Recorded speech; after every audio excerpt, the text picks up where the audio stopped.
जयपुर के शहीद स्मारक में रिमझिम बारिश के बीच आए हैं हनुमान बेनीवाल। आरएलपी सुप्रीमो हनुमान बेनीवाल जो कि 122 दिन आज इस धरने के हो चुके हैं और इन 122 दिन से लगातार ये एसआई भर्ती रद्द कराने का धरना जो है चल रहा है। एसआई भर्ती के साथ में यहाँ पर कई सारे मुद्दे उठ खड़े हुए हैं जिनको लेकर के भी हनुमान बेनीवाल लगातार अपनी आवाज़ उठाते रहते हैं। आज भी यहाँ पर जो पूर्व सैनिक हैं वो भी आए हैं अपनी मांग को लेकर के। वहीं दूसरी ओर किसानों की तरफ से कृषि मंडी से भी कुछ लोग आए यहाँ पर जो कि अपनी मांगों को लेकर के हनुमान बेनीवाल के पास आए हैं। इसी तरीके से लगातार जब से ये धरना शुरू हुआ है जब से कोई ना कोई यहाँ पर आता रहता है और हनुमान बेनीवाल जी के पास में अपनी जो मांग है वो रखता रहता है। कितनी मांगे पूरी होंगी, एसआई भर्ती जो है वो रद्द कब होगी या नहीं होगी, ये तो भविष्य के गर्त में छुपा है जो कि आने वाले समय में ही पता चलेगा। देखिए 122 दिन से एसआई भर्ती रद्द कराना और आरपीएससी पुनर्गठन को लेकर राष्ट्रीय लोकतांत्रिक पार्टी और हमारे अभ्यर्थी जो इन भर्तियों के अभ्यर्थी थे ये लगातार आंदोलन कर रहे हैं। 122 दिन का रिकॉर्ड तोड़ जो शहीद स्मारक पे धरना चला, कार्यक्रम चला, इस दरमियान बड़ी रैलियां भी हुई, आक्रोश रैली भी हुई, जेल भरो आंदोलन चला, राज्यपाल से मुलाकात हुई। लोकसभा के अंदर भी 2-3 बार इस मामले को ऑल पार्टी मीटिंग लोकसभा के अंदर भी हमने प्रयास किया, उठाया इस मामले को और देश की जनता का बीजेपी के नेताओं का ध्यान आकर्षित किया कि आप जिनके दम पे सरकार के अंदर आए हो, आप जिन नौजवानों को बरगला के सरकार में आए हो वो चर्चा चाहते हैं इस मामले पे कि पेपर लीक की घटनाओं पर रोकथाम कैसे होगी। बिहार, बंगाल से लेकर राजस्थान पेपर लीक में नंबर 1 पे आ गया, बदनाम हो रहा है और आरपीएससी का पुनर्गठन करें।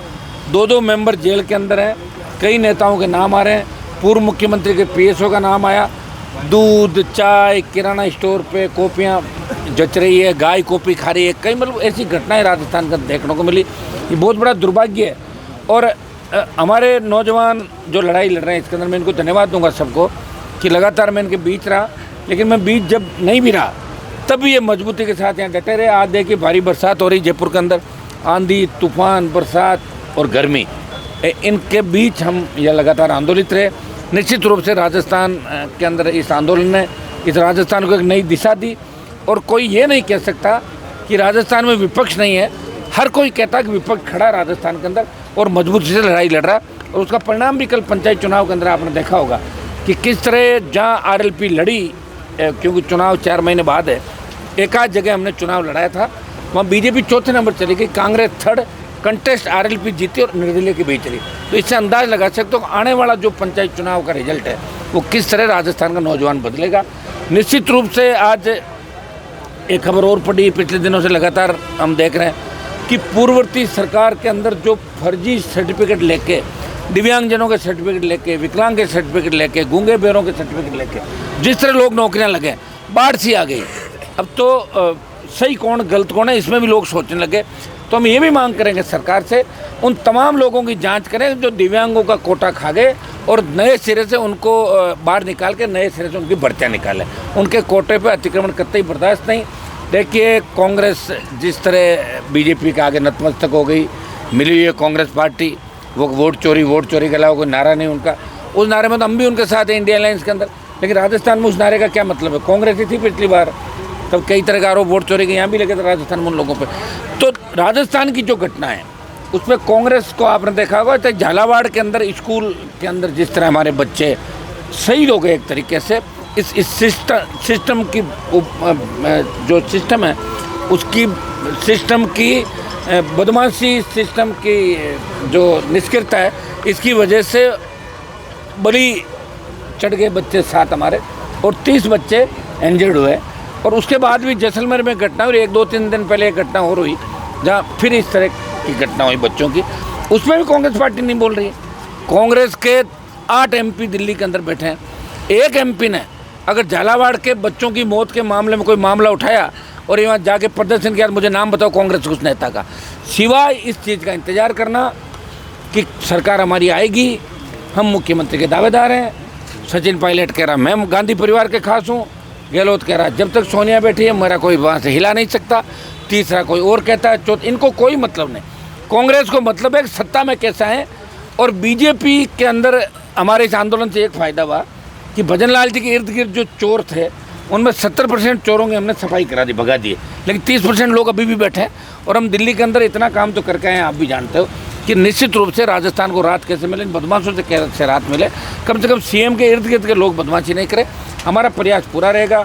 देखिए लगातार लगे हुए हैं, और भी मुद्दे जहाँ भी हो रहे हैं, मैं तो जा रहा हूँ बाड़मेर से लेकर तमाम जगह, पार्लियामेंट में भी जा रहा हूँ, वहाँ भी नारे लगा रहा हूँ इंडिया अलायंस वालों के साथ। यहाँ इनके दोनों पार्टियों के जो कर्म है राजस्थान के अंदर, इनके खिलाफ भी लड़ता हूँ सड़क पर। आप मुझे देख रहे हो, प्रयास में कोई कमी नहीं, क्योंकि ऐसा ही बढ़ते का जो आंदोलन है, दिल्ली कूच का हमने कमिटमेंट किया था।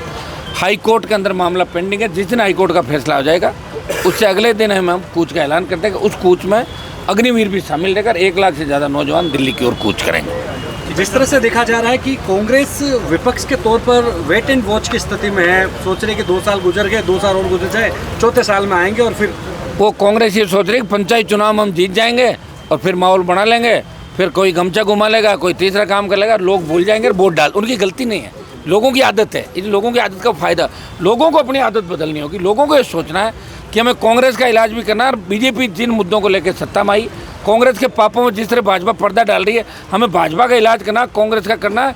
हरियाणा, उत्तर प्रदेश, बिहार, झारखंड, दूसरे बंगाल, इन प्रदेशों की तर्ज पे हमें भी तीसरी ताकत राजस्थान में खड़ी करनी है। तब हमारे बच्चों का भविष्य सुरक्षित रहेगा, तब कोई अबला नारी की चीख पुकार राजस्थान में नहीं होगी, तब राजस्थान में बेरोजगार से तंग आके कोई नौजवान आत्महत्या नहीं करेगा। ऐसा राजस्थान चाहिए जहाँ किसान को कर्जे के बोझ के तले आत्महत्या नहीं करनी पड़े, जहाँ कोई व्यक्ति थाने तहसील कचहरी में जाए उसका मान और सम्मान हो, मजबूत लोकायुक्त हो, भ्रष्टाचार अगर मुख्यमंत्री करे, मंत्री करे, उनके खिलाफ भी जांच होकर सलाखों के पीछे जाए। ऐसा राजस्थान नौजवान ला सकते हैं। और नौजवानों से बार बार यही कह रहा हूँ, मुझे लड़ते लड़ते 20-25 साल हो गए, अब तो नौजवान समझेगा। 28 में निश्चित रूप से नौजवान समझेगा। पंचायत चुनाव में तो दोनों पार्टियों की लड़क निकाल देगा नौजवान, लेकिन पंचायत चुनाव में लड़क निकालने के बाद मेन हमारा 28 का रहेगा। तो 28 के अंदर दोनों पार्टियों को घर बिठा के नई ताकत खड़ी करनी। शीघ्र ही कांग्रेस बीजेपी के खिलाफ जितने भी दल हैं उनके साथ हम नई बैठकें करके आगामी दिनों में हमारी रैलियाँ भी आपको नजर आएगी, चाहे भारतीय आदिवासी पार्टी है चाहे दूसरी पार्टियाँ, हम मिलके इन नौजवानों को एक नई दिशा देने का काम करेंगे। निकाय चुनाव में गठबंधन छात्र संघ चुनाव है, उसको लेकर कोर्ट के अंदर भी सुनवाई। देखिए, छात्र संघ चुनाव का तो मुद्दा ही आरएलपी का था पिछली बार। तब यहाँ कमिश्नरेट में राजेंद्र यादव आए थे मंत्री, अशोक गहलोत ने भेजा और राजेंद्र यादव ने कमिटमेंट किया कि हम घोषणा कर रहे हैं। उन्होंने घोषणा नहीं की, कांग्रेस ने चुनाव बंद कराए, उससे पहले वसुंधरा जी ने बंद कराए।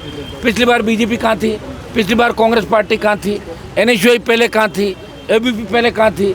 हनुमान बेनीवाल लड़ रहा था पूरे राजस्थान के अंदर, यहाँ खाली एक डेमो देने नहीं आया था कि कुछ कांग्रेस के 2000-1500 लोग आए, बोले साहब वो 4 करोड़ खबर छप जाएगी, उसके लिए हम नहीं आए।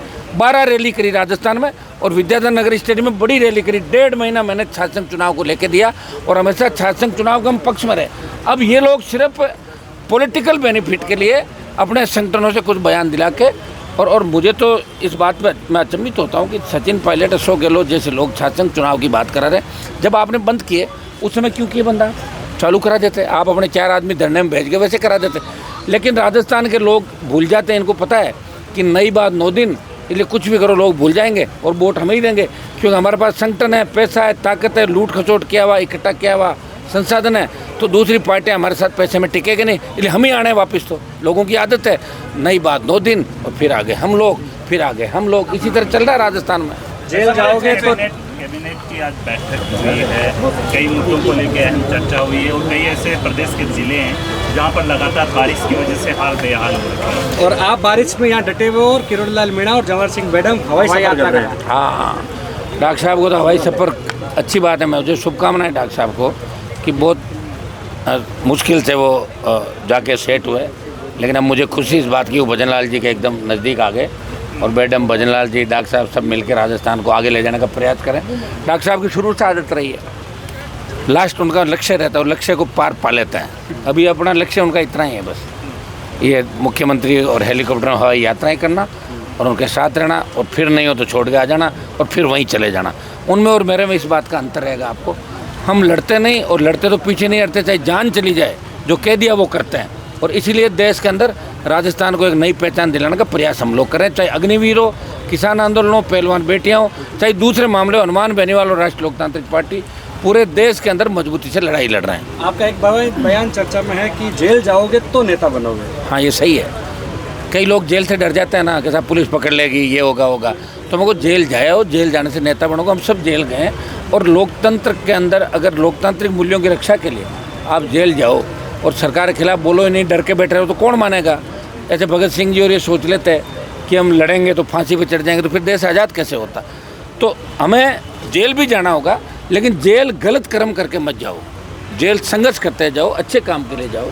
हमें तो सज़ा भी हुई थी, फिर भी हम डटे रहे, हाई कोर्ट ने बरी किया हमारे को, और उसके बाद हम आपके बीच में वापस।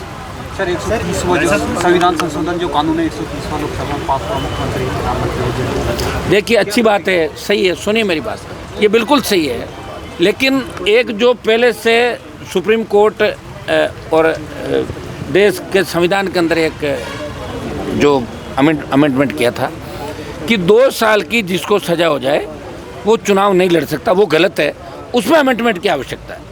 उस दिन बहस नहीं हुई लोकसभा के अंदर, क्योंकि हम सब विपक्ष वाले हल्ले कर रहे थे और शोरगुल के अंदर विधेयक पारित हुआ।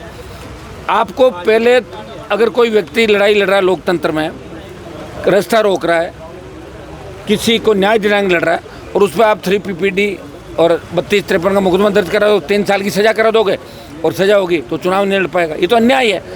सज़ा उन मामलों में होनी चाहिए कि कोई भ्रष्टाचारी हो, किसी का चरित्र हनन हो, ऐसे मामले, फ्रॉड हो, उसमें अगर सज़ा हो, वो चुनाव नहीं लड़ पाए ठीक है, लेकिन आंदोलन करते हुए किसी को सज़ा हो जाए और वो चुनाव नहीं लड़ पाए, ये हमारे संविधान के अंदर जो अधिकार हमें दिए हुए उसका हनन है। इसको लेकर हम सरकार से बार बार मांग करते हैं कि इसमें भी अमेंडमेंट की आवश्यकता है कि 2-3 साल की सज़ा किस मामले में, सज़ा का नेचर देखें कि अगर सज़ा भ्रष्टाचार के अंदर है, कोई चरित्र हनन है, कोई फ्रॉड है, कोई ऑनलाइन गेमिंग कर रहा है या जुआ सट्टा, तो ऐसे लोगों को उससे रोको। लेकिन जो आंदोलनकारी है, संघर्ष कर रहे हैं, अगर उनको 2 साल की सज़ा होगा, अगले कोर्ट में बरी हो जाएंगे, तो उनको चुनाव से रोकना ठीक नहीं है। ये हमारी देश की सरकार से मांग रहेगी और इसके अमेंडमेंट के लिए हम प्रयासरत हैं। सर एक कर्नाटक के कांग्रेस के मिनिस्टर हैं, उसके घर पे ईडी ने छापा मारा है, तो 1200 करोड़ रुपए, 1 किलो चांदी। तो सब लूट रहे हैं, कांग्रेस जज के लूट रही है, बीजेपी ने जम के लूटा, मौका लग रहा है वो चौका मार रहा है। कौन नहीं मार रहा बताओ मुझे। अब भजनलाल जी की सरकार में कितने लोग मौज कर रहे हैं, मौका नहीं लग रहा अलग बात। अब तो ज़मीनों के बारे में पूछने लगे कि बताओ कोई ज़मीन खाली हो तो 10% तुम्हारा भी रख लेंगे, जल्दी बताओ कब्जा करो, पता नहीं कब हट जाएं, इसका भी पता नहीं चलता। तो ये तो इनाम देव प्रतियोगिता होती है ना भाई, 1000 दो और ये पाओ, वो बीमारी बताओ और उसमें इतना पैसा पाओ। ऐसा एक पहले चले थे कई सरकारों के अंदर, जब ये चेचक थी कि चेचक बताओ इतने पैसे पाओ, टीबी बताओ ये पाओ, वो बताओ ये पाओ। तो अब ज़मीन बताओ 10% पाओ और ले लो ज़मीन, हाथों हाथ कब्जा करवा देंगे। प्रताप सिंह का स्वराज चौधरी ने एक बयान दिया था कि 7 चुनाव हमारी सरकार ने बंद करवाया था, हम ही शुरू करेंगे। वो उनका सपना पूरा नहीं होगा, आएगी नहीं सरकार उनके दरमियान। बहुत बड़ी रैली आपने, आक्रोश, जिसकी लाख से ज़्यादा संख्या थी, जेल भरो आंदोलन, गवर्नर मिले और लोकसभा और ऑल पार्टी मीटिंग के अंदर मजबूती से एसआई भर्ती को रद्द करने, आरपीएससी पुनर्गठन सहित राजस्थान के नौजवानों के हितों के तमाम मामले हमने मजबूती से जवाब उठाए। और भाजपा अपना वादा भूल सकती है, लेकिन राष्ट्रीय लोकतांत्रिक पार्टी जिसका एक विधायक भी नहीं है, लेकिन फिर भी वो राजस्थान के जवान और किसान के वो मुद्दे जिनको लेकर आरपीएससी ने गठन किया, उन मुद्दों के लिए हमेशा लड़ती रहेगी। वो सत्ता के अंदर आने की लड़ाई नहीं लड़ रही है, वो राजस्थान को बदलने की लड़ाई लड़ रही है, व्यवस्था परिवर्तन की लड़ाई लड़ रही है। मैं आरएलपी के योद्धाओं को धन्यवाद दूंगा कि इन्होंने मजबूती के साथ इस देश के अंदर इस बात पे बल दिया और देश में ये बात चली कि आखिर राजस्थान का जवान इतने बड़े आंदोलन क्यों कर रहा है, और दिल्ली में बैठे नेताओं की नींद उड़ी और निश्चित रूप से बड़ी कार्रवाई आने वाले दिनों में होगी। आरपीएससी के पुनर्गठन की तैयारियां हो गई, आप देख रहे हैं कि आरपीएससी का नया चेयरमैन चला गया, मेंबर बढ़ गए, और अब राजनीतिक नियुक्तियां भी आरपीएससी के अंदर नहीं होगी, सीकर जो पुराने लोग बैठे हैं उनकी रवानगी भी होगी और आरपीएससी एक नए रूप के अंदर यूपीएससी की तरफ पे राजस्थान के अंदर चलेगी। इसमें सबसे बड़ी अगर जीत होगी तो राष्ट्रीय लोकतांत्रिक पार्टी की और मेरे छोटे भाइयों को जीत होगी, जो लगातार लंबी लड़ाई है। ऐसा ही भर्ती रद्द करने का मामला हाई कोर्ट के अंदर विचाराधीन है। अगर कोर्ट ने फैसला हमारे पक्ष में दिया उस समय दूसरी बात होगी, और खिलाफ दिया तो दिल्ली कूच हम करेंगे, उसकी तारीख का ऐलान भी कर देंगे। 1 लाख से ज़्यादा राजस्थान का नौजवान दिल्ली की ओर चलेगा, उसमें अग्निवीर भी शामिल होगा, अन्य मुद्दे भी हमारे शामिल होंगे, और नौजवानों के जितने भी मामले प्रदेश प्रदेश के उन सबको लेकर हम आगे चल रहे हैं। बदलाव की जो बयार है वो देखने को मिल रही है। साथ ही साथ आरएलपी जो पार्टी है उसका कद भी लगातार बढ़ रहा है। जिस तरीके से राजनीतिक गलियारों में बातचीत चल रही है, उस तरीके से सामने आ रहा है कि भविष्य के गर्त में आरएलपी पार्टी अपने आप में एक बड़ा नाम बनकर उभरने वाली है। मॉर्निंग न्यूज़ इंडिया, अंबिका, नमस्कार। ऐसे ही और वीडियोस देखने के लिए सब्सक्राइब करें मॉर्निंग न्यूज़ इंडिया को और जुड़े रहिए हमारे साथ।